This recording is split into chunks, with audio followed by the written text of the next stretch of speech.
Իսկ ինչ կլինի, եթե փողը վերցնեմ ու ոչ մի բան չանեմ։ Թռնեմ։ Աշխատող բառը, վատ բառը։ Այդ ոլորտներում փոփոխություն բերելը եւս մեր գործն ալնելու։ Ինչով արժի ու ինչով չարժի գնալ crowdfunding։ Ինչ է լինելու Հայաստանի հետ 10 տարի հետո։ Ինչ անենք Հայաստանի հետ, դա լինելու է Հայաստանի հետ։ Բարև բոլորին, տեսանյութը ունի ռուսերեն եւ անգլերեն սուբտիտրեր։ Այս տեսանյութը ես համարում եմ ամենակարևորներից մեկը մեր ալիքի ստեղծման օրվանից։ Այո, շատ երկար է ստացվել, բայց ամեն րոպեն իմաստով է լցված։ Խնդրում եմ, որ միջև վերջ նայեք ու երաշխավորում եմ, որ չեք հիասթափվի, լիքը օգտակար գիտելիքներ կստանաք ու հաստատ կուզեք կիսվեք ձեր ընկերների հետ ու նրանց էլ կհամոզեք, որ դիտեն տեսանյութը միջև վերջ։ Առաջ ես այսպիսի բան չեմ խնդրել ձեզ, չէ՞։ Հավատացեք, որ հաստատ արժի։ Աշխարհում համար 1 ընկերությունն է, որը տասնյակ միլիոնավոր դոլարների crowdfunding-ներ է կազմակերպում ու այս ընկերությունը հայկական է, իրանք ապրում են եւ աշխատում Երևանում։ Շատ հզոր են, իսկական նոր ալիք են, նոր տեսակի հայեր են, որոնք կողքից չեն հետևում, այլ կոնկրետ գործ են անում ու իրենց գործում չեմպիոններ են աշխարհի մակարդակով։ Это другое дело. Նայեք մտածելով, փորձեք հասկանալ ինչ են ասում, հիշեք, որ մենակ ձեզանից է կախված ինչքան մարդ կնայի այս տեսանյութը, նենց որ անպայման ուղարկեք ձեր ընկերներին եւ կիսվեք սոցցանցերում։ Գնացինք։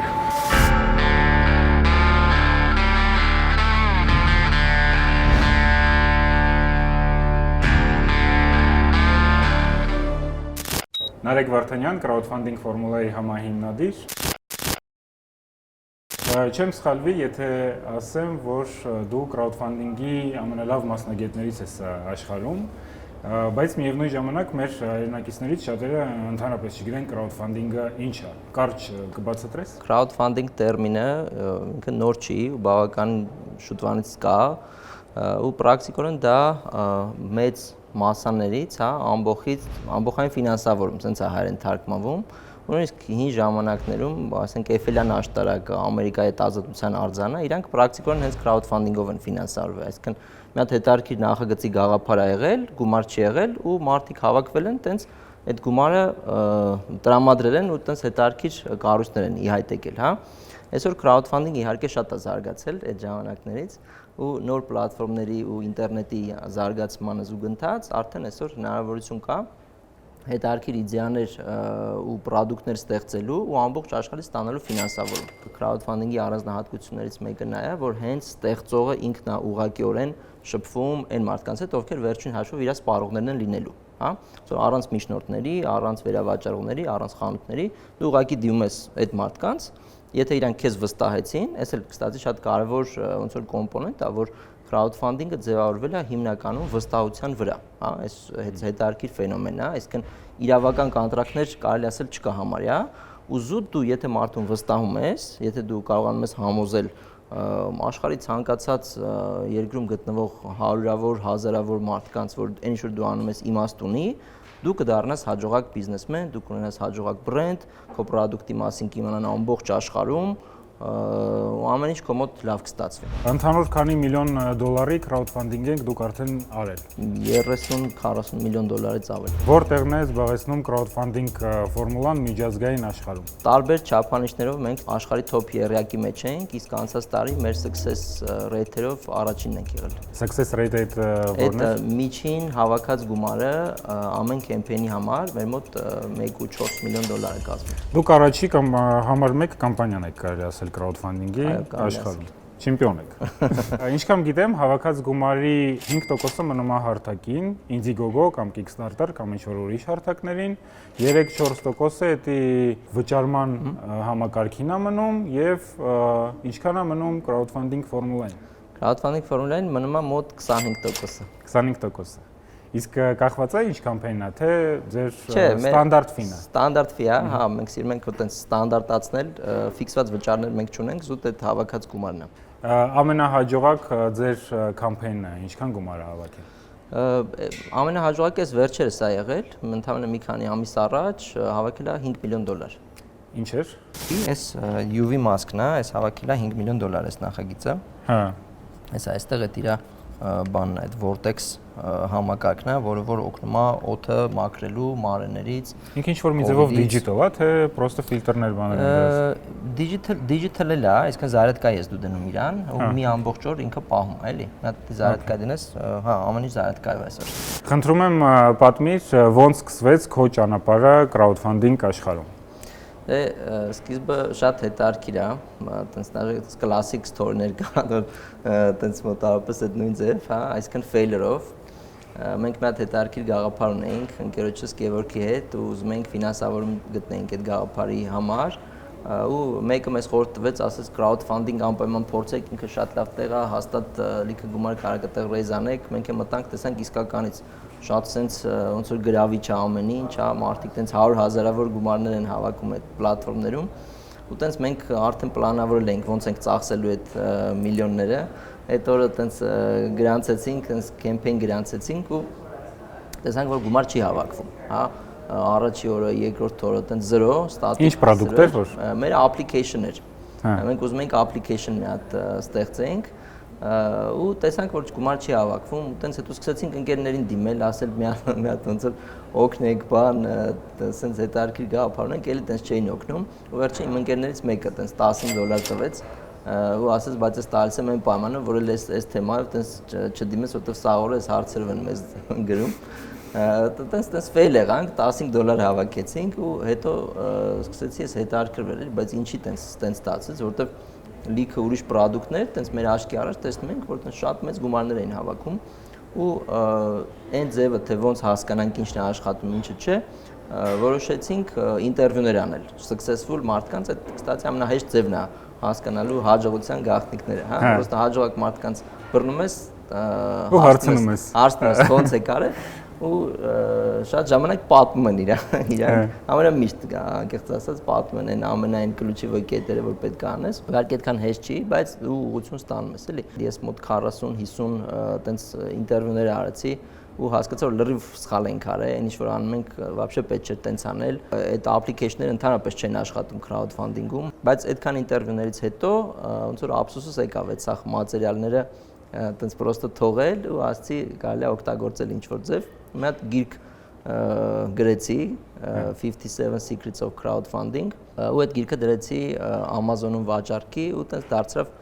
bestseller Amazon-ում crowdfunding կատեգորիայի ես էլ այդ ժամանակ ընդհանրապես crowdfunding չէի արել այդ մի crowdfunding ուներ $15 մի անգամ էի արել fail է եղել բայց ունեի bestseller գիրք ինչպես հաջողության հասնել աշխարհում crowdfunding-ում bestseller աշխարհում ու տես լիքը մարդիկ սկսեցին ինձ դիմել, բա մենք ոնց անենք, շատ հետաքրքիր է այս խորհուրդները, բան, բացում էի այդ ցանկը, իմ մոտ տենց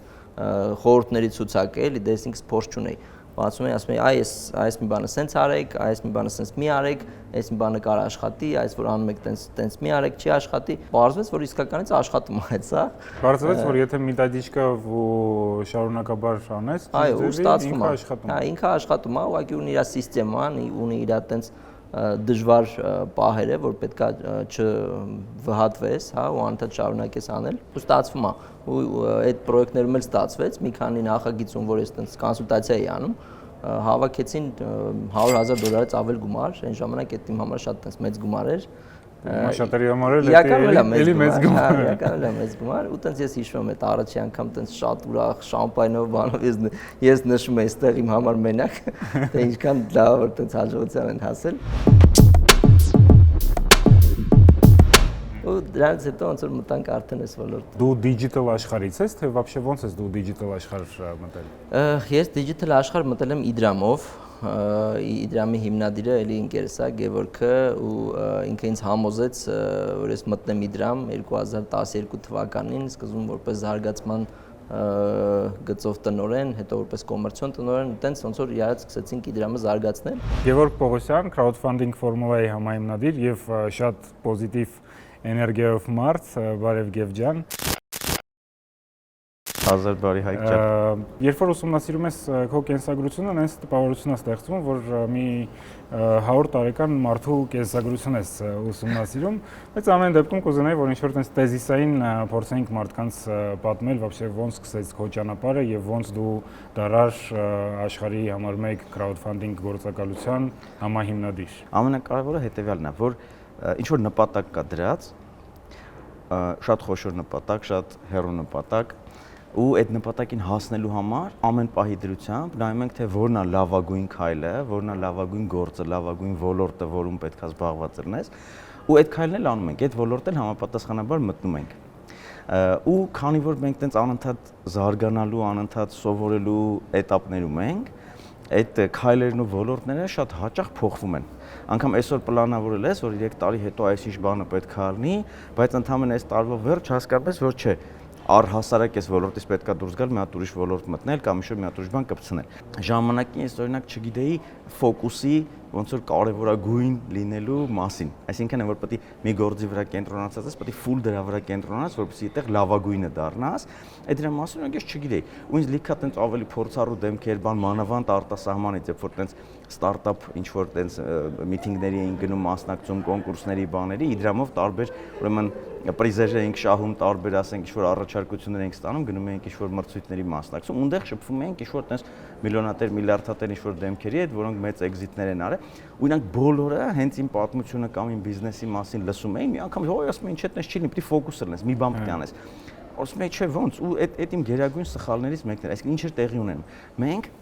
մի բան ինչ որ սկսում էինք անել, հոփ մի քիչ ստացվում է, դուրներս գալիս է, մեկ էլ այդ մոմենտին ջոգում ենք, որ չէ, մի հատ ուրիշ ավելի լավ բան կա։ Սկսում ենք այն մյուս ավելի լավն անել, բայց այս ափսոսում ենք թողենք, որտեղ այդտեղ արդեն լիքը ներդրում կա արած, լիքը ժամանակ կա ծախսած, ու իտոգում համներանով զբաղվում ենք։ Ու տենց պահեր էր լնում, որ մոտարպես կարող չգիտեմ, մի 14-15 գործ, բիզնես ուղղություն զուգահեռ անենք ու իրարից շատ տարբեր։ Ասենք ոնց որ աղբահանության վճարումների հավաքագրում ենք անում, էլեկտրոնային փող ենք թողարկում, ասենք դիզայն ստուդիա ենք ռանանում, ուրեմն ծրագրավորման առանձին outsourcing բիզնես ենք անում, տուրիստական գործակալություն ենք աշխատացնում, ու զուգահեռ ասենք բանը կուրիերսկի սլուժբա ենք ասենք ռանանում։ Ահագին ու որոշները իրար հետ փող կապակցված են, բայց հիմնականում իրարից շատ տարբեր ուղղություն են, բայց մաքսիմալ հակառակն է ֆոկուսից։ Այդ շատ, այդ ես վերջերս ֆակափ նայեցում հրավիրել էին իմ ֆակափի, իմ ֆեյլի մասին պատմելու, ու ես հասկացա, որ իմ մեծագույն ֆեյլն էդ է եղել, ու գնացի դրա մասին պատմելու։ Ու պրեզենտացիայի պատրաստելու այդ ընթացքում ասի մի հատ լիստ ծարքեմ, թե ես 25 տարվա մեջ вообще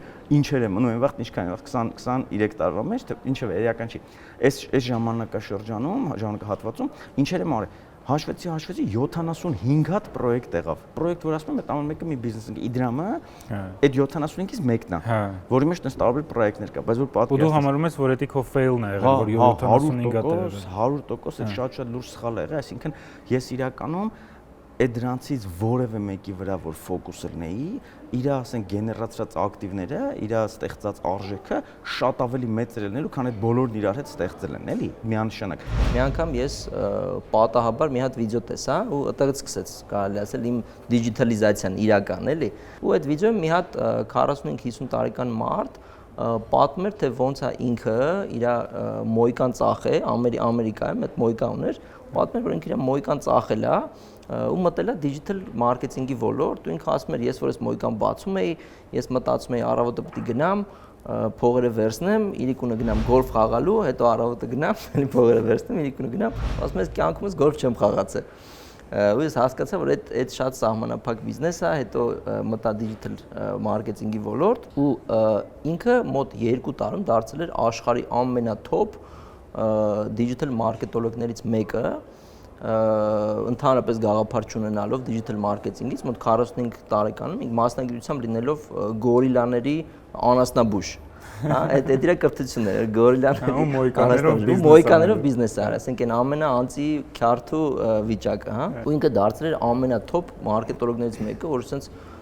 ես ասենք շատ զարմանալ էր իմ համար, էլի ոնց է այս ամեն ինչը հնարավոր, ու ինքը շատ պրակտիկորեն ունես բաների մասին էր խոսում, որ իմ աչքերը բացվեցին, կարելի ասել, ասես ոնց չէի ֆայմը, որ իսկականից այսքան մեծ է հնարավորությունները, ու դու կարաս այսօր ինտերնետը, սոցիալական ցանցերը, вообще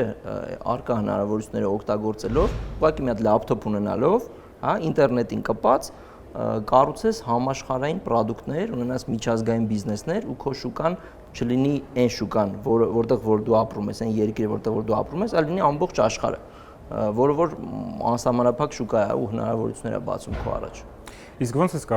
կարծում, մեր մոտ այնպես ստերեոտիպ կա, որ ոչ բոլորը կարան ինտերնետով փող աշխատեն, ոչ բոլորը կարան այդ ձեր կոմպյուտերներով փող աշխատեն, ինչ է այդ մարդկանց ինչ կարա իր ասեիր։ Դե այդ վիդեոն է պետք ցույց տալ ուղղակի, որ մոյկա գորիլաների մասնագետ անասնաբույժ, եթե ինքը կարացել է այդ անի 50 տարեկանում, իհարկե ճիշտ ոնց որ դիսցիպլինայի, հա, աշխատասիրության շնորհիվ բոլորը կարող են մտնել, հնարավորությունները շատ մեծ է այսօր։ Այդ մեր պրոդուկտների մի մասն է, այն որ մենք իրականացրել ենք այդ կեմպեյնները, հա, եկեք ստեղից սկսենք, այս մեր բրիսլինը, այս շների ատամի խոզանակը, հա, իրականում այս packaging-ն է, backbone branding-ն է արել, որ մրցանակա շահ է, որ այստեղ շները sense ոնց որ կրծում են, իրենց ատամները ընթացքում մաքրում են։ Այս դարձավ crowdfunding-ի պատմության մեջ ամենամեծ հավաքած շների նախագիծը, այդպես ռեկորդային նախագիծ դարձավ։ Աշխարհի մասշտաբով։ Աշխարհի մասշտաբով ռեկորդ $1 միլիոն ավել գումար հավաքեց, մինչև մենք այդ մեր ռեկորդը չխփեցինք։ Այսինքն երկրորդն էլ է մեզ պատկանում, մենք երկրորդն էլ այս շներից բաղացնելու գնդակ է, շների ու կատուների, որ մնում է, երբ որ շները տանը մենակ են մնում ու կատուները, այտենց ինքը վազվզում է իրականում սմարթ ձևով, այտենց ոնց որ շանը իր հետևից տանում բերում է։ Հա, ինքը իրանով շարժվում է, ուշունը արդեն մտածում է ինչ որ մեկը կա։ Ոնց հասկանում եք, նման հարցազրույցները ծախս են պահանջում։ Միջինում հարցազրույցին պատրաստվելու համար, նկարահանելու, մոնտաժելու ու ենթագրեր ավելացնելու համար պետք է մոտավորապես $500։ Что вы ищете, инвестиции? Բացի դրանից ունենք այլ ծախսեր մեր թիմի եւ աշխատանքի հետ կապված։ Մենք նպատակ ենք դրել, որ 5 տարվա ընթացքում դառնանք համար 1 մեդիան հայկական աշխարհում լսարանի քանակի եւ որակի առումով։ 2 տարվա ընթացքում ստեղծել ամենամեծ կրթական տրաֆիկը 200,000 աուդիտորիայով։ Հիմա զբաղված ենք նոր ալիքի բացումով, որը լինելու է միայն հայերեն լեզվով։ Նպատակ ունենք ամսական 12 թողարկում պատրաստել։ Իսկ ռիպատրիարխ ալիքով մենք կշարունակենք հարցազրույցներ պատրաստել եւ նաեւ կվերադարձնենք շաբաթական լուրերի ֆորմատը, որովհետեւ զգում ենք, որ ինչ որ բան այն չի գնում մեր լրատվական հոսքում։ Դուք գիտեք, որ մենք կոնտենտը ստեղծում ենք միայն ձեր գումարների հաշվին, դուք եք վճարում, ուրիշ ոչ մեկը կարող եք համոզված լինել։ Վերջին ժամանակներին ինձ շատ են առաջարկում անհատական ֆինանսական օգնություն, ես միշտ դեպի Patreon եմ ուղղորդում մարդկանց, որտեղ ամեն ինչ թափանցիկ է եւ կարելի է հրապարակել նվիրատուների անունները։ Հարցազրույցները նկարանելու, նոր ալիքը ստեղծելու ու անկախ մնալ շարունակելու համար մեր թիմին մոտավոր պետք է ամսական $5,000 donation։ Հիմա մենք այս գումարի կեսի վրա ենք գտնվում, ինչի համար մեծ շնորհակալություն բոլոր նրանց, ովքեր մեզ հավատում են։ Աջակցել մեզ կարող եք ներքևի հղումով Patreon-ի միջոցով։ Մի մոռացեք, որ YouTube-ի ալգորիթմների համար շատ կարևոր է ալիքին բաժանորդագրվել, լայքեր, ամեն մեկիցդ 3-4 մեկնաբանություն գրել, բայց ցանկալի է, որ իրանք կարճ չլինեն, ու իմացեք, որ կոնտենտի համար միշտ ինչ-որ մեկը վճարում է։ Все правильно, это мы. Ու շատ ոգևորիչ է, երբ դա անում են մեր առաջ կանգնած սպառնալիքները գիտակցող մարդիկ, այլ ոչ թե նրանք, ովքեր դա անում են իրենց շահերից ելնելով։ Շատերի մոտ սենց հարց է առաջանում, ինչ կլինի, եթե հավաքես $1 միլիոն crowdfunding-ով, բայց հետագայում չկարողանաս իրականացնես քո պարտականությունները ինվեստորների, հա, ոնց որ այդ crowdfunding-ի ժողովրդի դեմ։ Այդ ամենաշատ տրվող հարցն է, անկեղծ ասած, ավելի շատ մի քիչ ուրիշ ձև են տալիս, ասում են, իսկ ինչ կլինի, եթե այդ փողը վերցնեմ ու ոչ մի բան չանեմ։ Վերցնեմ, թռնեմ, ամենագրավիչ մասը ոնց որ առաջի հարցից է դա, ու պատասխանը շատ տենց զարմանալու է, որ իրավականորեն համարյա ոչ մի բան չի լինի, հա, այսինքն ոնց ես նշեցի, ինքը վստահության վրա հիմնված գործիք է, հա, բայց պատկերացրեք, որ դուք ոնց որ խաբում եք մի 10,000 հոգու, եթե հատուկ վերցնում եք ու թռնում եք, ոչ մի բան չեք անում, այդ 10,000 հոգին պրակտիկան ցույց է տալի, որ շատ դաժան են վերաբերվում ձեզ ինտերնետում, այսինքն կարելի է ընդհանրապես մոռանալ ինտերնետային բիզնեսի մասին, ինտերնետով ինչ-որ բան սկսելու մասին, նույնիսկ դեպքեր են եղել, երբ որ նման ձևով արվողների նկարները դրել են այն աշխարհի ամենահայտնի ժուրնալների աբլոշկաներին, ասենք Forbes-ում, բանում, ասենց սլակով ասեն այս մարդու հետ ոչ մեկը դել գործ չանեք, ինքը խաբեբա է, հա, որը ուղղակի կարա ասենց տապալի ձեր կարիերան, ձեր հնարավորությունները, այնպես որ շատ վատ բաներ տեղի կունենա ձեր հետ իրականում։ Այսինքն ռեպուտացիայի հարց է։ Այո, ռեպուտացիան ընդհանրապես կոչնչացվի կարելի ասել ու այդ մարդիկ հետամուտ կլինեն, որ այդ ամենը տենց լինի, հա։ Ու այն հակառակ կողմի օգուտները այնքան մեծ է, այսինքն եթե դու տենց չանես, եթե դու այդ $1 միլիոն ներդնես այն ամենի մեջ, ինչը որ դու խոստանում էր, որ պետք է աներ, հա, գեյնը անհամեմատ է ուղղակի, ասենք խոսքը գնում է հարյուրավոր միլիոնավոր դոլարների մասին արդեն, խոսքը գնում է համաշխարհային ընկերություններ ստեղծելու մասին, թույն ռեպուտացիա ունենալու մասին, ու նույնիսկ եթե քո մոտ չի ստացվում, բայց դու տենց անկեղծորեն փորձում ես այդ ամենը անել, մարդիկ հասկանում են դա։ Համենա բոլորը ուշացնում են պրոդուկտները, հա, ոչ մեկ իր խոստացած ժամկետում չի կարողանում deliver անի, հա, նույնիսկ մեր հայկական Վոլտերմենը, բայց հասկանում են մարդիկ, որտեվ դա առաջի անգամ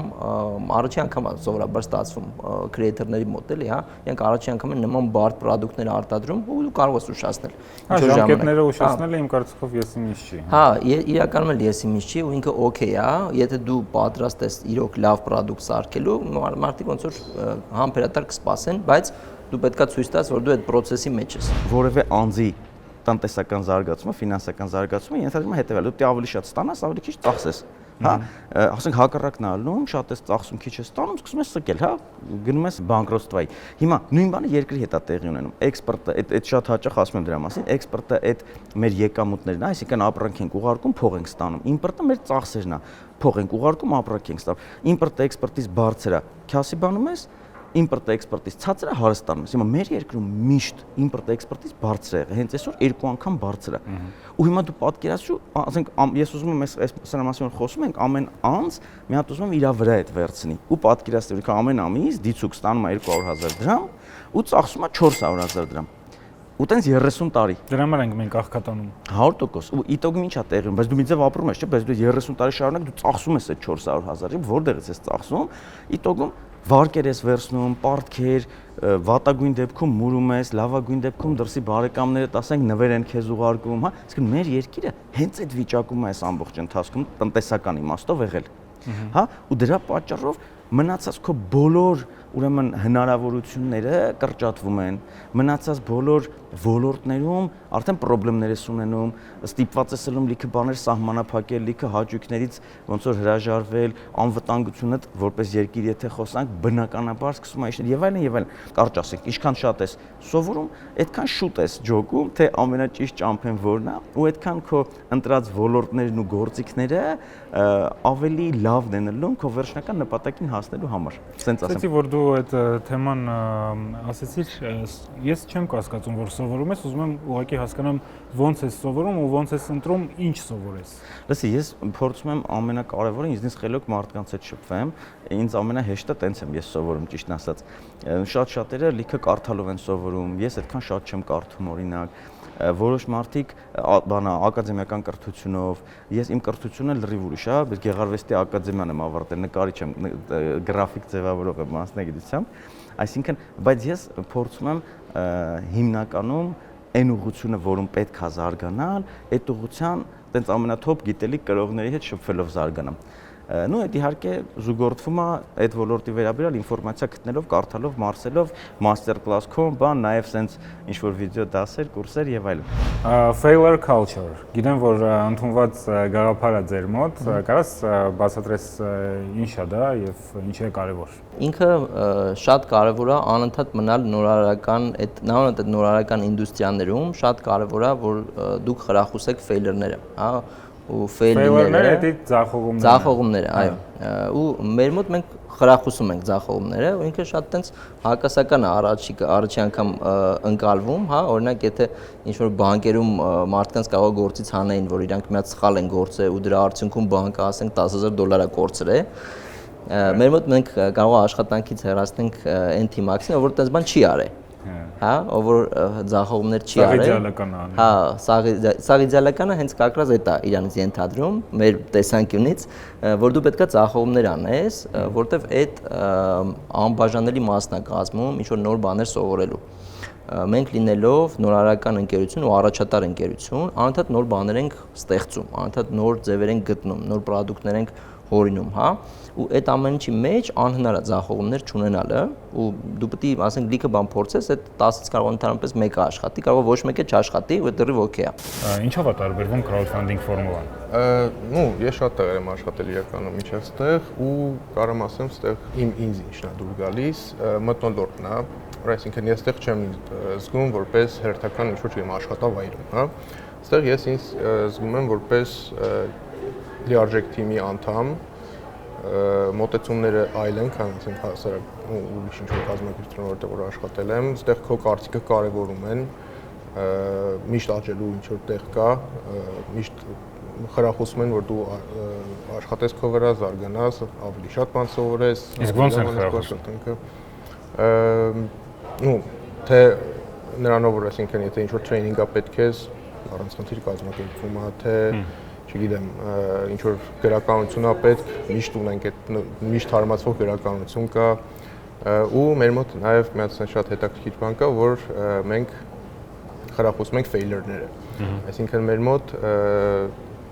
նաև խորհուրդ ենք տալիս ու շատ ցանկալի է որ մարդիկ fail անեն։ Ինչի համար, որովհետև fail ես անում, անդադ սովորում ես, զարգանում ես։ Եթե մի failure-ը արեցիր, հասկացար, որ չի աշխատում, արդեն ու հասկացար, որ չի աշխատող է ու գցում ես այդ ոնց որ մի կողմ, այլևս չես կրկնում failure-ը։ Այսինքն այդ fail fast culture-ը մեր մոտ կա, որը որ ուրիշ տեղեր չեն հասկանում, դա չեն գնահատում, բայց իրականում ինքը շատ ուժեղ զարգացում է ապրում։ Շուկայում crowdfunding-ների 70%-ը տապալվում են, 30%-ը հավաքում է 20-ից 25000 դոլար, 1%-ը ավելի քան $100,000 եւ միայն 0.1%-ը $1 միլիոն ավել։ Այո։ Դուք արդեն առնվազն 13 կամպեյն եք ունեցել, որը որ $1 միլիոն, այսինքն այդ 0.1%-ի մեջն է մտնում։ Այո։ Որն է ձեր գաղտնիքը։ Գաղտնիքը իրականում այդ սիստեման է, այսինքն այդ ամեն ինչը ոնց որ բախտի վրա հույսը չդնել, հա, այդ ամենագլխավոր միֆն է, որ բոլորը նայում են, շատ ժամանակ լինում է գալիս են կոնսուլտացիաներ ու մենք ասում ենք որ իրականում պետք է սենց անել, ինքը բավական դժվար process է, էլի, շատ ստրեսային, շատ աշխատատար ու միշտ այդ բանը կա, բայց կարող է всё-таки ինքը աշխատի, ասենք այս ամենից չանենք, մեկը բախտներս բերի աշխատի, կարող եմ ասել որ չի աշխատի, այդպես 100% չի աշխատում։ Այս պիկոն է, այս բույսերի ինքնաաճեցման համակարգը, այսպես ասած, հա, այստեղ sense բույսերը դնում ես ու ինքը ավտոմատ ջուր է տալիս, հասկանում է ինչքան ջուր տա ու նաև լույս է տալիս, այսինքն այս լույսի համակարգն էլ է աշխատում, որ բույսերը ավելի առողջ լինեն։ Ամեն երկուշաբթի ժամը 4-ին know-how meeting ունենք։ Ամբողջ թիմը հավաքվում է ու յուրաքանչյուր մեկը կարճ մի 30 վայրկյան մի րոպեանոց մի հատ pitch անում նրա մասին, թե անցած շաբաթվա ընթացքում ինչ նոր բան է սովորել, որը օգնում է ավելի արդյունավետ իր գործն անելու մեջ։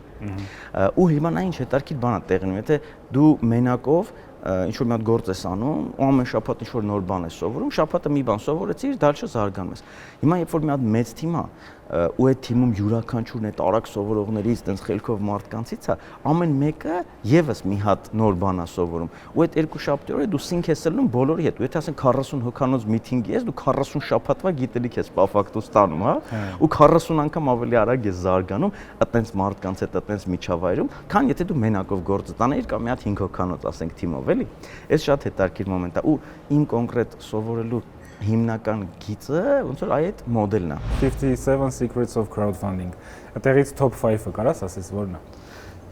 Այդ 57-ն է կարամ, այդ 57 բանը ասեմ որտեղից է այդ 57-ը, ուրեմն այդ ժամանակ երբ որ մտածում եմ ինչ դնեի անունը, այտենց կեչուպ, մի հատ կեչուպ հենց կա, այդ կեչուպ հենցն էր սեղանի դրած, ու տենց իավրա տեսա որ 57 varieties է գրած, 57 varieties ու հիշեցի որ ժամանակին իրանք իրականում չունեն այդքան տեսակ ու ժամանակին հարցում են արել ու պարզել են որ մարդկանց ամենասիրած թիվը մեկը 5-ն է, մեկը 7-ը, այտենց դրել են 57 varieties, այտենց դրեցի 57 secrets։ Հիմա top 5-ը նախ ամենակարևորը նախապատրաստվել, հա, այսինքն ունենալ թիմ, նախապատրաստվել 2-3 ամիս առաջ, նկարել լավ վիդեո, հա, հավաքել նախորոք subscriber-ների, այսինքն մարդկանց, ովքեր նախորոք հետաքրքրված կլինեն քո product-ի մեջ, այս ամենակարևոր բաներից մեկն է։ Մինչև campaign-ը սկսելը մոտ մի 10000 հոգի մարդ ենք ունենում արդեն, ովքեր արդեն սպասում են երբ է այդ campaign-ը սկսելու։ Հավաքել մեդիաների կոնտակտներ, բայց շատ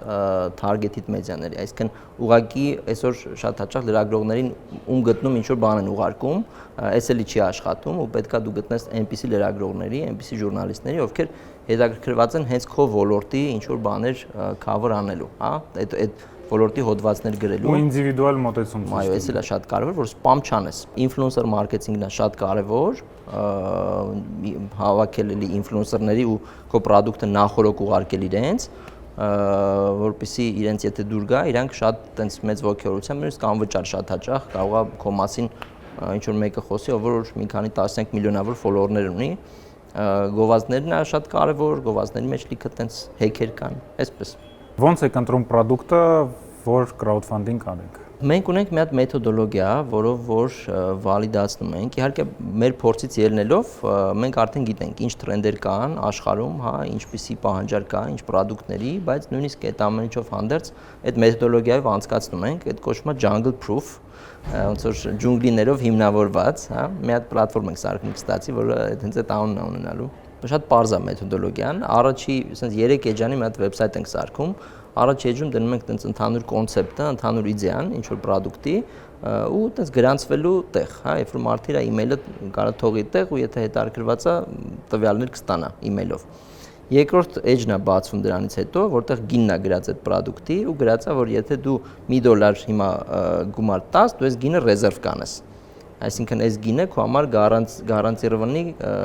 կմնա, հա, որը զեղչված գին է։ Ու ցած տրաֆիկ ենք ուղարկում այդ վեբսայթի վրա ու տեսնում ենք ինչքան մարդ է գրանցվել, ինչքան մարդ է այդ $1 ռեզերվ արել ու դրանից ելնելով ոնց որ մեր համար արդեն պարզ է այդ product-ը հաջողություն կունենա թե չէ, որովհետև մենք այդ benchmark-եր ունենք, հա, ասենք գիտենք 20%-ն է լավ, թե 10%-ն է լավ։ Ու շատ արագ միշտ process-ը սկսել, դուք արդեն աուդիտորիայի հետ աշխատում եք ու գիտեք աուդիտորան ուզում է թե չի ուզում։ Մենք այդ շատ արագ, ընդհանրապես մի քանի շաբաթվա ընթացքում նույնիսկ product-ը չլնելով, կարանք հասկանանք իր համար պահանջար կա թե չկա այդ product-ի, նոր սկսենք այդ սաղ process-ը։ Դա ասես չափիչ սարք է, որ լազերային չափիչ է, միակն է, որ 2 լազեր է արձակում ու կարիք չունես ասես մի քանի տեղեր չափելու, միանգամից ասես կանգնած տեղից կարաս ամենասաղ տարածքը չափես, հա, տեսնես ինչ չափերի մեջ են։ Այտեն, սրանք այս պոման է, այս մեր ունենք վերջացրած կեմպեյնն է, բան է, էլեկտրական ատամի չոտկա, շատ տես լավ դիզայնով, նայեք սենց լավ, սենց էրգոնոմիկ։ Հա, դες ուզում ես բռնես անընդհատ, տենց հետարքիր։ Հավես։ Նյութերից են կառուցած։ Իսկ ընդհանրապես ինչ ունակություններ պետք է մարդը ունենա, որ crowdfunding-Formula-ում աշխատի։ Ունակությունների մասով ունակությունները ինձ թվում է կարելի է ձեռք բերել ընթացքում, մարդ պետք է զուտ լինի champion minded։ Ինչ է դա։ Champion minded-ը, որ դու միշտ ուզում ես լավագույնը լինես։ Այսինքն այս պահին, չգիտեմ, չես բավարարվում ունեցած արդյունքներով ու միշտ ուզում ես ավելի շատ արդյունքներ ունենաս, միշտ ուզում ես լավագույնը անես։ Քո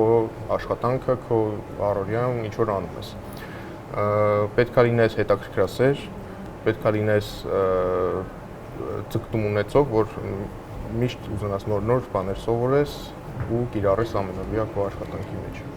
Նույն, ասենք, Կարմիր գյուղում նստած, ասենք, ինչ որ մեկը, այնքան որ ինտերնետին կապած լինի, ինքը պետք է համոզված լինի, որ այդ գյուղից նստած համաշխարհային շուկային ինքը կարա սերվիս մատուցի։ Ինքը կարա այդ այսինքն համոզմունքը, որ այդ հնարավոր է, համար 1 քայլն է։ Ու այդ համոզմունքը կարա ստեղծվի գիտելիքների առումով, այսինքն ինքը պետք է այդ ոլորտից սովորի ամեն ինչ, ինչ որ ինքը կարա սովորի այդ նույն գյուղում նստած կոմպյուտերի առաջ, ինֆորմացիան որտեղ հասանելի է իր համար 100%, բայց այդ համոզմունքը, նայ, որպեսզի ինքը սկսի այդ սովորել, ինքը պետք է համոզված լինի, որ ինքը կարողանալու է այդ իր սովորածը կիրառի, ինքը կարողանալու է միջազգային շուկայում ապրանք ծախի կամ սերվիս ծախի, հա։ Դրա համար հիմնականում 2 բան կա, ճամփա կա, որոնք կարելի է զուգահեռ գնալ։ Մեկը պետք է պրոստը նայել ուրիշների кейսերը, ուսումնասիրել այն սաղ մարդկանց кейսերը, կյանքի պատմությունները, բիզնեսի պատմությունները, որոնք որ իրանց գյուղերում նստած համաշխարհային բիզնես են կառուցել։ Այդ կապ չունի Ամերիկայում, գյուղը Ավստրալիայում, թե ասենք բանը Հայաստանում, էլի։ Առաջինը, այսինքն այդ ուսումնասիրությունը պետք է սկսել, որտեղ երբ որ դու սկսում ես ստենալ, որ քո նման մարդիկ մսից, ոսկորից, նույնը ասենք արունաֆռու մեջները, հա, ասենք նույն ձևի ծնվել են, նույն հնարավորություններն էս մոլորակում ունեն ու հասել են տենց բաների, այդ շատ ոգևորում է։ Երկրորդը, այս էքսպերիմենտները անելն է, այսինքն անընդհատ դի փորձեր անի։ Ու այդ էքսպերիմենտները անելու համար է ճիշտն ասած ձախողումներից չվախենալն է շատ կարևոր, այսինքն երբ որ այդ ձախողման մշակույթը մեջդ կա, դու պատրաստ ես լավագույն արդյունքի հասնելու համար ինչքան պետքա փորձ անես, հետեւաբար ինչքան պետքա ձախողվես ու դու քո մենտալիտետում նստածում ես, որ դա լրիվ օքեյ է, այսինքն այդտեղ օրինակ կօգնի ուսումնասիրել գիտնականների փորձերը, հա, նույն չգիտեմ, ասենք լամպոչկեն ասենք հորինելու համար 10,000 հատ էքսպերիմենտ արել, հա, կամ վերջը։ Պետքա ճիշտ ասած այդ սաղ ինֆորմացիան պետքա все-таки կարդալ լիքը այդ մարդկանց մասին, համ success-ների, համ fail-երի մասին, ու շատ կարևոր է որևէ մեկի կյանքը կարդալուց դու ոնց որ պրոյեկտ ես այդ հենց քո վրա։ Այսինքն դու մի հատ անպայման ոչ թե կարդաս այդ մի հատ ինչ-որ ուրիշ մեկի մասին պատմություն, այլ այդ պատմությունը կարդալով մի հատ քեզ դնես այդ կերպարի տեղը ու սենց հետը գնաս։ Ու տենաս արդյոք ինչ-որ մի հատ քայլ կա, որտեղ ինքը ինչ-որ բան արեց ու դու այդ չէիր կարող անեիր, կամ ինքը ինչ-որ ավել ժամանակ ուներ, քան դու, կամ ինչ-որ ավել հնարավոր չէ, հենց այդ բարիերը կոտրում ես, թերևս այդ ամենակարևորն է, հիմա ասենք քո հետ խոսալով ես ինքս էլի ոնց որ եկա դրան, բազմաթիվ անգամներ այդ խոսել ենք ու ասել ենք, բայց թերևս եկա դրան, որ ամենակարևորը բանն է, այդ սահմանները վերացնելն է։ Ես օրինակ իմ երեխեքի հետ էլ ասենք, օրինակ ես մտածում եմ երեխեքին ամենաառաջինը ինչ պիտի տամ ես, կամ միակ բանը ինչ պիտի տամ, այդ ազատությունն է։ Գևը 4 երեխա ունի։ Արդեն 5։ Արդեն 5։ Շնորհավոր։ Մերսի։ Երբ հասցրեցի։ Ես 3 տարեկան դեռ։ 3 տարեկան դեռ։ Լավ։ Բայց միտքը որն է։ Միտքը ինչն է։ Ասենք օրինակ ես մտածում եմ, որ երեխեքը իրանք ամենաառաջին հերթին, ամենափոքր տարիքից պիտի հասկանան, որ իրանք առհասարակ ազատ են։ Այսինքն օրինակ вообще ազատ են։ Ջոկում ես, այսինքն ինչով զբաղվում, որ ասում եմ մեծանաս ինչ ես դառնալու, կարող ոչ մի չեմ դառնալու։ Կարող ասենք մի հատ լրիվ թազը բան եմ հորինելու, որ հիմա չկա ձեր ցանկերում։ Հա, դրա ցանկերում դեռ չկա, որ ասեմ էս կամ այն։ Կամ ասենք ինքը դպրոցում պիտի սովորի, թե չպիտի սովորի, ասենք խի պիտի սովորի։ Հիմա ես օրինակ իմ երեխեքին տենց եմ վերաբերում։ Իրանք որոշում են գնան դպրոց, չգնան դպրոց, այս ինչով զբաղվեն, թե այն ինչով զբաղվեն, հա։ Ունդեղ նենց հետարքիր բան է տեղի ունենում, մանավանդ որ շատ երեխեք, ու շատ ասելով հիմիկվա համեմատ։ Ես մտածում եմ, որ դա պետք է քիչ ելներ, բայց ինչև է։ Ասենք երբ որ 5 երեխա է, ու իրանցից ու դու ազատություն ես տալ, իրանք լրիվ տարբեր ձևով են սկսում դրսևորել իրանց։ Նույն դպրոցը, ասենք օրինակ 2 աղջիկ ունեմ, 3 տղա, աղջիկներից մեկը բացարձակ չէր սիրում, ասենք դպրոց գնալ, տենց կարող շաբաթը մեկ գնար բան, դրան զուգահեռ լրիվ ուրիշ բաներով էր զբաղվում, ասենք թումո էր գնում, ինչ-որ ֆիլմեր էր նկարում, եսի ինչեր էր անում, հիմա էլ ասենք ռեժիսուրա է սովորում, ասենք քոլեջը ընդունվել։ Մյուս աղջիկս նույն պայմաններով, նույն ազատությունով, նույն դպրոցում, այն ինչքան գովասանագիր կա ստանում է, ասենք ծաղարը գերազանցիկ է, էլի, ասենք բացարձակ, որտեղ ինքը այդ ուզում է, ինքը այդ սիրում է, այդ իրան պետք է այդ իր խարակտերի ու իր նպատակների, իր տեսակի մեջ է այդ ոնց որ։ Իսկ այն մյուսը չէ, հիմա եթե դու վերցնես, որոշես, որ ճիշտը մի հատ է, ու ասենք այսինչ դպրոցում, այսինչ ձևով սովորելն է, այսինչ տարիքից, այսինչ տարի, այդ 5-ից մեկը, ով որ հենց այդ էր ուզում, ինքը երջանիկ կալում, այն մնացած սաղին դու դժբախտացնում ես, հա, որտեղ այն մեկը ֆուտբոլ է ուզում խաղա, այն մեկը, չգիտեմ, ինչ որ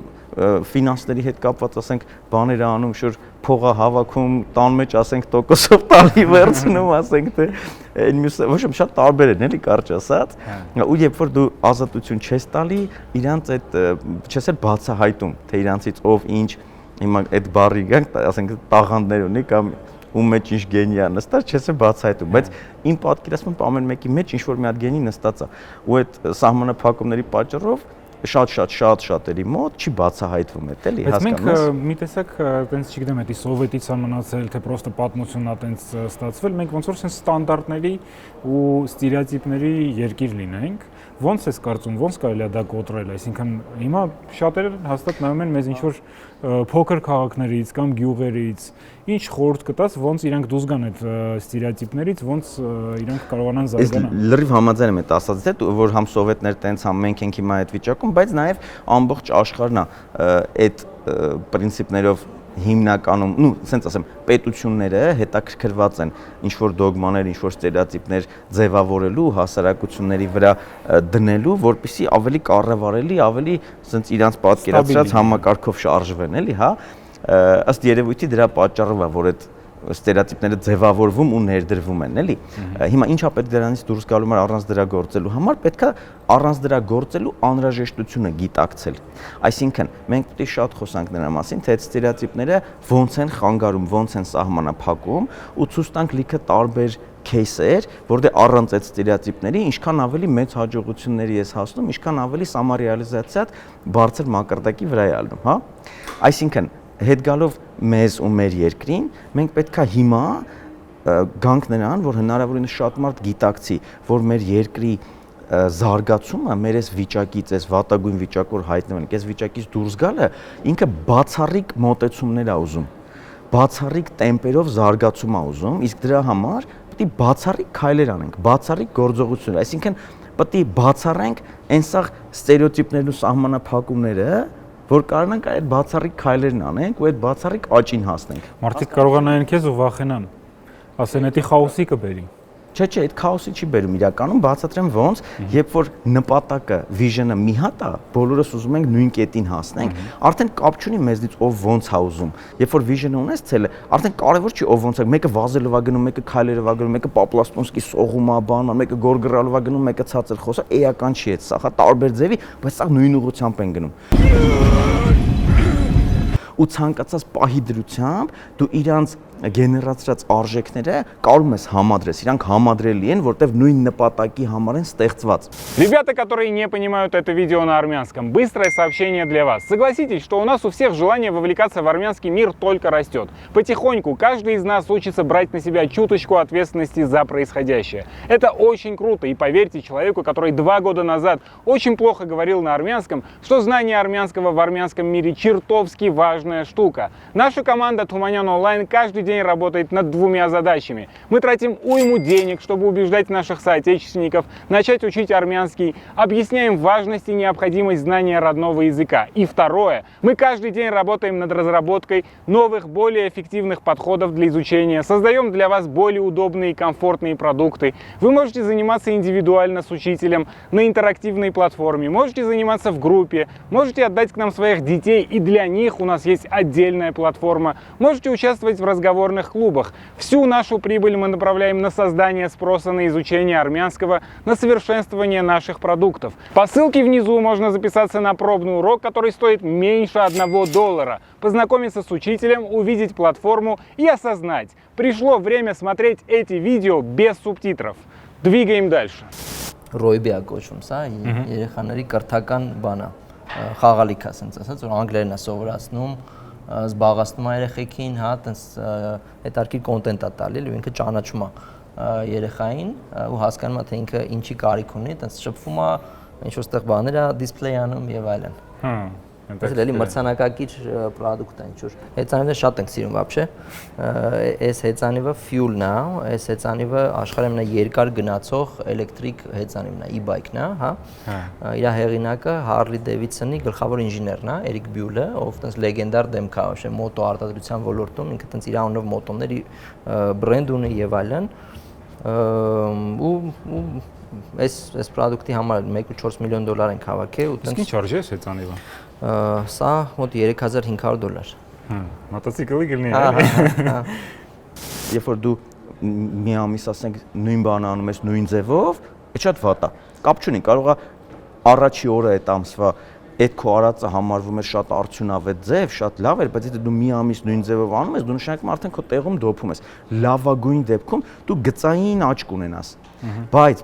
սենց վիճակներում, մեր երկրի վիճակի պես վիճակներում գծային աճը հերիք չի։ Էքսպոնենցիալ աճ է պետք, երկրաչափական պրոգրեսիա է պետք արդեն, իսկ դրա համար ամեն հաջորդ օր նույն գործը դու պետք է ավելի արդյունավետ անես, այսինքն անընդհատ դու չի հաշվապահես, նստած թվեր ես հաշվում։ Պետք է մտածես ոնց անես, որ հաջորդ օրը նույնքան թվերը ավելի արագ հաշվես։ Ասենք էլ թղթով պետք է չանես, կոմպով պետք է անես։ Հետո Excel-ով պետք է չանես, այսինչ ծրագրով պետք է անես։ Հետո պետք է գտնես ինչ-որ ավտոմատիզացիայի, ասենք ինչ-որ բան մեթոդներ կամ ավտոմատացրած արդեն ինչ-որ բաներ, գործիքներ։ Հետո պետք է գաս այն этаպին, երբ որ այն ինչ-որ դու մտածել ես անես, այդ հələ ոչ մեկ չի սարքել։ Ու գտնես ծրագրավորողներին, ֆինանսները ներգրավես, ներդնես, իրանք սարքեն այն քո մտածած նոր հաշվարկի գործիքը, մեթոդը սենց ասած, հա, որը աշխարհում չկա։ Ու դրանով արդեն դու դառնում ես չեմպիոն, դրանով դու արդեն համար 1-ն ես դառնում։ Կարաս պատմես քո failure-ների մասին, ինչ որ հետաքրքիր fail ունեցել ես այսքան ժամանակ։ Ну, մի հատ հետաքրքիր fail մտքիս եկավ, ոնց որ դե մարդկանց որ ուզում եք կապի մեջ մտնեք, շատ անգամ կարող է հետաքրքրված չլինեն, կարող է, չգիտեմ, մեյլերը չտեսնեն ու sales տեխնիկների մեջ լիքը տարբեր, ասենք մանիպուլյատիվ տեխնիկներ կան, որ կարաս կիրառես։ Վերջերս մի հատ միջին կարևորության կլայենտ կար, ում հետ ուզում էինք կապի մեջ հաստատենք, չէր պատասխանում ոչ մի ձև, ու մի հատ manipulative strategy օգտագործեցինք, որ մարդու խղճի վրա ոնց որ process ասես։ Մենք այդ տեխնիկը օգտագործեցինք ու ինքը միանգամից հասկացավ, որ դա ոնց որ sales տեխնիկա ու գրեց, որ ես չեմ աշխատի մի անկերության հետ, որ ասենք մանիպուլյատիվ տեխնիկներ օգտագործում, ոնց որ այդ որոշ չաշխատեց ու չարժի այտենց բաներ անել, ու սկսեցինք օգտագործել։ Հայկական իրականությունից մի քիչ տարբերվող բան է, որտեղ մենք շատ ենք սիրում դատապարտել սխալները, ուրիշների սխալները ոնց որ շատ նկատում ենք։ Հեշտ է Հայաստանում այդ failure culture-ը իմպլեմենտացիա անել ընդհանրապես։ Չէ, անկեղծ ասած շատ բարդ է, շատ դժվար է։ Բայց ստացվում է, että մարդիկ գալիս են այսպես նոր իրականություն, հա, մտնում են նոր իրականության մեջ ու մենք ուզում ենք որ հենց սա համարվի հայկական իրականությունը, հա, այսօր ընդունված է որ այսպես հայկական culture-ը ասոցացվում է վատ culture-ի հետ, ցավոք սրտի։ Հա, իրականում այդպես չի, հա։ Բայց իրականում մենք ուզում ենք որ հենց հայկական culture-ը կամ այդ հայկական մթնոլորտը լավ բանի հետ ասոցացվի։ Ու մեր կարծիքով հենց դա է լավ culture-ը, որտեղ մարդուն ազատություն է տալիս, հնարավորություն է տալիս ստեղծագործելու ու ունենում ես իրան տալիս է ձախողվելու հնարավորություններ, նույնիսկ խրախուսում ես այդ ձախողումները, հա։ Միայն այս դեպքերում է հնարավոր կրեատիվ նորարարական պրոդուկտներ ստեղծել։ Այս sense կոչվում է plateau work ու ուղղի կենտրոնացման համակարգը, հա, այտենց առաջ այսքից վախենալու է թվում։ Շատ։ Բայց իրականում տենց չի ու ինչ որ տենց ստիմուլներ է տալիս քո ուղեղին, որ դու ավելի կենտրոնացված, ավելի այտենց կրեատիվ հատվածներն ակտիվացնում ու իրականում պատմականորեն top ատլետները նման համակարգերով են տրեյն արվում, հա, իրենց որ ֆոկուսը, կրեատիվությունը, այտենց դիսցիպլինաները ավելի տրեյն լինեն, այտենց հատվածներ կա ուղեղում, որտեղ այտենց թեթև էլեկտրական սիգնալների շնորհիվ կարողանում ես ստիմուլացնես, այս հետո մենք փորձել ենք բան չի լինում, վատ բաներ չի լինում։ Վատ բաներ չի լինում։ Ուզում եմ հասկանամ քո կարծիքով հաջողությունը դա ինչ է։ Ես вообще հաջողվել ես թե չէ, հաշվում եմ սենց, քո կյանքը արժեքավոր ես ապրել թե չէ։ Հիմա երբ որ ուզում ես հասկանաս արժեքավոր ես ապրում թե չէ, դու ինչ-որ մի հատ միավոր պետք է սահմանես, որով կյանքի արժեքը չափես։ Հիմա ես իմ համար գցել բռնել եմ եկել եմ նրան, որ այդ միավորը մարդն է։ Այսինքն քանի հոգու համար ես ապրում, այդքան էլ կյանքը տարժի։ Ասենք եթե դու որոշել ես, ասենք, չգիտեմ, ասում են կյանքիդ նպատակը ո՞րն է, ասում ես ճամփորդելը։ Ուզում եմ աշխարհը տեսնեմ։ Դու որ ճամփորդեցիր, ֆռացիր աշխարհը տեսար, այդ քեզ է օգուտ, հա, դու քեզ տենց բավարարված զգացիր, իտոգում քո համար ապրեցիր, կյանքը տարժի 1, մի մարդու համար ես ապրել։ Հիմա եթե 7 հոգանոց ընտանիք ունես, ընտանիքի համար ես ապրում, կյանքը տարժի 7։ Եթե ասենք այնտեղ դուրս ես եկե, երեխեքի համար խաղահրապարակ ես սարքես, աղ թաղը օգտվում է, ու այդ ամբողջ թաղը 1500 հոգուց է բաղկացած, հա, 1500-անոց կյանք ես ապրում։ Ու երբ որ դու համամարտկային մի հատ հարց ես լուծում, արդեն 7.5 միլիարդանոց կյանք ես ապրում։ Հիմա ինչքան թանկ կյանք ես ապրում, այդքան ավելի հաջողված ես։ Ու ես իմ ուղեղում տենց եմ այդ ամեն ինչը ոնց որ գնահատում ու բացատրում։ Արժեք ստեղծել հնարավորություն մեծ քանակի մարդկանց համար, սենց ասենք, հա։ Ձգտել, ասենք եթե դու ուզում ես ամենահաջողվածն լինես, ապա պետք է համամարտկային պրոբլեմներ լուծածել ես։ Լսել եմ, որ գժական բաներ եք անում team building-ի առումով, բացի այդ failure culture-ից ուրիշ ինչ-որ միջոցառումներ եք անում, կարես տեզիսային պատմես ինչ եք անում, որ թիմը ավելի լավ իրար հետ աշխատի։ Ընդհանուր առմամբ, հա, շատ տես process-ներ ունենք, մենք տես մեր մշակույթի մեջ ներդրած, օրինակ մենք ասենք ամեն չորեքշաբթի մեր մոտ այսօր օրինակ չորեքշաբթի է, ամեն չորեքշաբթի մենք ունենք lunch մեջ մի հատ sense բան, համակարգ, որտեղ հեսա ծրագիրել ենք գրում, որտեղ այդ օրը դու lunch ես գնում այն մարդու հետ, ովքեր քո գույնի շորահակ է, հա։ Ես դու օրինակ կարենք մի թեթև բռնենք իրար, lunch անենք իրար, հա։ Այսինքն դրանով տես խրախուսում ենք թիմակիցների շփումը իրար հետ, ինչքան թիմը մեծանում է, այնքան դա դառնում է ավելի արդիական, հա։ Այսինքն լուծում եք կոմունիկացիայի խնդիր, որ ոչ թե ինչ-որ գրուպաների մեջ մարդիկ շփվեն, այլ կարողանան տարբեր ինչ-որ Այո, սովորաբար մարդիկ իրար հետ բան անեն։ Այո, սովորաբար մեծ ընկերություններում, երբ որ 100 հոգուց ավել մարդ կա, մարդիկ միշտ lunch են անում այն մարդկանց հետ, ում որ անում են։ Հա, ու lunch-ն էլ այն տեղն է, որտեղ դու ազատ կարող ես շփվել, իմանալ մարդու հոբիների մասին, իր մասին, հա, ավելի լավ ճանաչել, այդ կօգնի քեզ ավելի լավ թիմակից ունենալ։ Ու մենք մի օր որոշել ենք, որ արժի այդ խախտել այդ օրենքը, որ դու ում հետ lunch ես անում, այդ օրը իր այդ չանես, այլ անես նենց մարդ հետ, որ այտենց սյուրպրիզ կլինի քո համար, ու այդ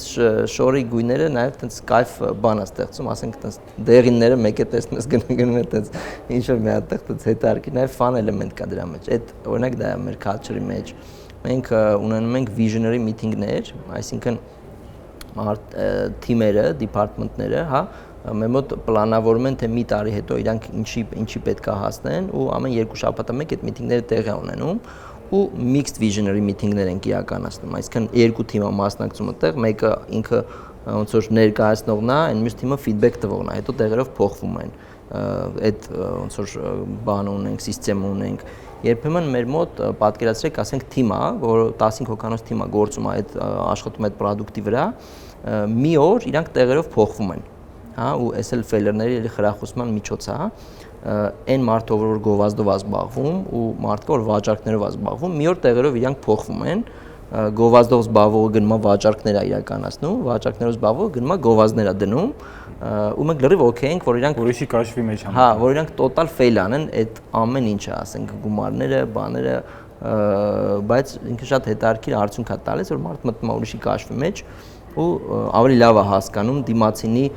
պահանջները, հա, եթե ասենք ինչ որ մի իրավիճակում կարող այդքան լավ հասկանալի չլիներ, հիմա արդեն ինքը հասկանում որ այս դրա համար է ամեն ինչը արվում։ Հիմա կարելի ասել դաժե առհասարակ բիզնեսներից դուրս եմ եկել, պատերազմից հետո, նու իհարկե որպես բաժնետեր, որտեղ որ կարելի կամ TCF-ում էլ որպես համահիմնադիր ու էլ ինչ որ process-ների մեջ մասնակցում եմ, բայց մեր բիզնեսների կառավարման process-ներից լրիվ դուրս եմ եկել, 2 հիմնական բանով եմ հիմա զբաղված։ Մի հատ հիմնադրամ ենք ստեղծել, կոչվում է Արարատյան արժեքների հիմնադրամ, ազգային գաղափարախոսություն մշակելու վրա են կենտրոնացած, այն ամեն ինչ որ մենք ունենք, իսկ ոնց պարզվեց մեր ուսումնասիրությունից, ես որովհետև խորացած չէի դրա մեջ, միշտ ոնց բիզնեսի վրա եմ կենտրոնացած եղել, շատ լուրջ մտածողներ ունենք ու լիքը գործ կա արած, հիմա այդ ամեն ինչը պետքա իմի բերել ու այդ վերջնական մեր նպատակը տեսլականը սահմանել ու այդ տեսլականին հասնելու ստրատեգիան մշակել, ինչն էլ հենց ազգային գաղափարախոսություն կոչվածն է։ Ու զուգահեռ երկրորդ ուղղությունը, որում հիմա ներգրաված եմ, համահայկական crowdfunding-ային պլատֆորմ ենք ստեղծում,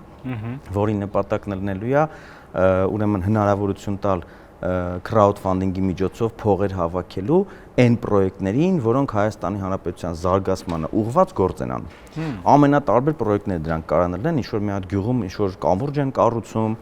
կամ ինչ որ բժշկական կենտրոն է, ինչ որ սարքավորումներ, կրթական ծրագրեր, այնտեղ իրականում մենք 15 վերտիկալ այս պահին առանձնացրել ենք, այսինքն հիմա դե բոլորը չեմ թվի, բայց օրինակ ոնց որ կրթություն, գիտություն, առողջապահություն, ուրեմն մարզային զարգացում, rural development, ինֆրաստրուկտուրաների զարգացում, sense մի 15 ուրեմն վերտիկալ սահմանել ենք, որոնց շրջանակներում արդեն պրոյեկտներ պետք է ներգրավվեն, ներկայացվեն այդ պրոյեկտները հարթակում, ամբողջ աշխարհից հիմնականում հայությունից բնականաբար donation-ներ, այսինքն հանգանակություններ ու համագործակցության, օգնության առաջարկներ պետք է ստանան։ Ինքը անգլերենով ասած donation and collaboration platform, այսինքն հանգանակությունների ու համագործակցությունների հարթակ։ То есть հիմա այդ ենք սարքում։ Դրա վրա եմ ես լրիվ կենտրոնացած, իմ ժամանակի մեծ մասը դրա վրա է։ Շատ մարդկանցից այս պատերազմից հետո նամանավանդ լսում եմ, որ անհրաժեշտ է սարքել այտենց crowdfunding-ային պլատֆորմա ու շատ լավ է որ հենց դուք եք դրանով զբաղվում, որովհետեւ ինքը գիտես, ինքը ոնց որ ով ոչ դուք, չէ։ Ինքը իրականում շատերը սկսել են նմանատիպ գործ, արել են ինչ-որ տարբեր հաջողությունների հասել են, բայց այն մասշտաբը այդ պլատֆորմի համար ինչ որ մենք պատկերացնում ենք, դեռ ոչ մի պլատֆորմ չունի։ Ու մենք գցում բռնում էինք, եկանք նրան, որ այնուամենայնիվ մի հատ նոր պլատֆորմա պետք սարքել, ուրեմն ոնց որ ներգրավելով հնարավորինս շատ, իսկ եթե հնարավոր է բոլոր ուժերը, ովքեր երբևէ այդ պրոյեկտներով հետաքրքրվել են կամ ինչ որ գործալ, ինչ որ գիտելիք ունեն, հա։ Դա հիմա կարևոր բան եմ ուզում ասել, որ մինչև այս եղած հարթակները այդ մասշտաբի հաջողության չեն հասել, ինչ որ մենք պլանավորում ենք, հա, ասենց ազգովի կպնենք ու անենք, որտեվ մի հատ կարևոր կոմպոնենտ է միշտ բաց թողնվել, ուրեմն հարթակը ստեղծել են ու տրամադրել են շուկային, մտածելով որ արդեն շուկան դե հիմա պրոյեկտները կգան, դոնորները կգան ու սա կաշխատի, բայց չի աշխատում։ Ինչի՞, որովհետև այդտեղ մարքեթինգային կոմպոնենտը միշտ բացակայել է, մասնավորապես պրոյեկտներից յուրաքանչյուրը ինքը իր հերթին շատ ակտիվ մարքեթինգ պետք է անի, որ ինքը իր դոնորներին ներգրավի։ Հարթակն էլ իր հերթին պետք է ակտիվ մարքեթինգ անի, որ ինքը ամբողջ հայության մեջ հայտնի դառնա, հա։ Ու այս կոմպոնենտի բացակայության կամ թերացման պատճառով հարթակները բավականաչափ ռասկրոտկա չեն եղել։ Հիմա մենք այս նույն հարթակում նաև սերվիս պրովայդերների ցուցակ ենք ավելացրել, այսինքն ծառայություն մատուցողների ցանկ ալնելու, ինչ ծառայություն, մարքեթինգային ծառայություն, ուրեմն վիզուալ քոնթենթի, վիզուալ բովանդակության ծառայություն ու բիզնես խորհրդատվություն։ Այսինքն յուրաքանչյուր պրոյեկտ յուրաքանչյուր պրոյեկտի հեղինակ, որը ինքը կարող է շինարար է, ու այդ գյուղից է, ինքը գիտի այդ գյուղի խնդիրները, գիտի ինչի պետք է այստեղից այնտեղ այդ կամուրջը կառուցվի, բայց ոնց ինքը ներկայացնի այդ պրոյեկտը, ոնց պետք է այդ վիդեոն նկարի, այդ տեքստեր, ֆոտոներ, բաներ, չէ՞, ինչ-որ մեկը պետք է իրան օգնի։ Հա, բա ոնց այդ վիզուալ քոնթենթի թիմ պետք է լինի, որ որակով այդ տանի։ Հետո ոնց ինքը այդ հասցնի դոնորներին, այսինքն սոցիալական ցանցերով, ինֆլուենսեր մարքեթինգով, մեդիա աութրիչով պետք է ռասկրուտ կարվի, հա, այդ էլ ինքը չգիտի։ Այդ էլ արդեն մարքեթինգային թիմը պետք է օգնի։ Ու հետո այդ ինքը այդ իր պրոյեկտը իրականացնելուց ոնց պետք է այդ աչոտնես, այսինքն հաշվետվողականությունը ճիշտ կազմակերպի, որպեսզի դոնորները երջանիկ լինեն, այդ թափանցիկությունը բավարար լինի, հա, այդ էլ ինքը չգիտի, այստեղ էլ բիզնես կոնսուլտանտներն են օգնելու ճիշտ ռիփորթինգի մասով։ Այսինքն մեր հարթակում այդ կոմպոնենտը եւս անպայման լինելու է։ Ու այդտեղից արդեն յուրաքանչյուր պրոյեկտ ստեղծող գտնելու է իրան հարմար պարտներին ու իրանք իրար հետ հասնելու են արդեն լավագույն հաջողության։ Մենք էլ բնականաբար մեր ամբողջ ռեսուրսներով, ու ես 100%-ով եմ այդ գործին տրվել, իհարկե վոլոնտերսկի հիմունքներով, բայց առնվազն իմ պատկերացմամբ 1-2 տարի մենակ դրանով կզբաղվեմ, մինչև ինքը արդեն ռելսերի վրա կկանգնի, ոնց որ ինքնաբավ համակարգ կդառնա, ու ինքը նաև ճիշտ է, մենք այդ որպես հանրային կառույց ենք սարքում, ինքը հիմնադրամ ալնելու, բայց անպայման ինքը նաև փողաշխատելու սխեմա է ունենալու, մասնավորապես հանգանակություն տվողները նաև թիփեր են տալու այն թեյավճար համակարգին, ասենք այնտեղ նշած է ալնելու կոճակները 5%, 10%, 20% պրոյեկտին տրվող քո գումարի ինչ-որ մի տոկոսը նաև դու ինքդ վճարելու ես հարթակի կայացմանը, ոնց է Վիկիպեդիան օրինակ, չէ, ամբողջ աշխարհից դոնեշ, նույնպես էս հարթակն ալնելու։ Ու երբ որ արդեն այդ գումարները բավարարում է, թիմը արդեն կառուցված է, ոնց ու կոպիտ ասած առանց ինձ, ասենք աշխատում է, ես բնականաբար դուրս եմ գալու շուտ ուրիշ բանով զբաղվեմ, էլի։ Իսկ ընդհանրապես գործատու աշխատող հարաբերությունները ոնց է ճիշտ ձևը կառուցելը։ Ճիշտ է այդ տարանջատումը չդնել, այսինքն տենց գործատու մենք աշխատողը բառը ընդհանրապես չենք մեր մոտ գործածում, մեր տենց արգելված քիվորդեր ունենք, աշխատողը հենց այդ քիվորդերից մեկն է, մենք տենց թիմակից բառն ենք օգտագործում, հա, ու մեր մոտ շատ տենց flat culture է, աշխատող բառը վատ բառ է։ Աշխատողը մի քիչ այդքան, հա, կարծում եմ որ այդքան լավ չի արտահայտում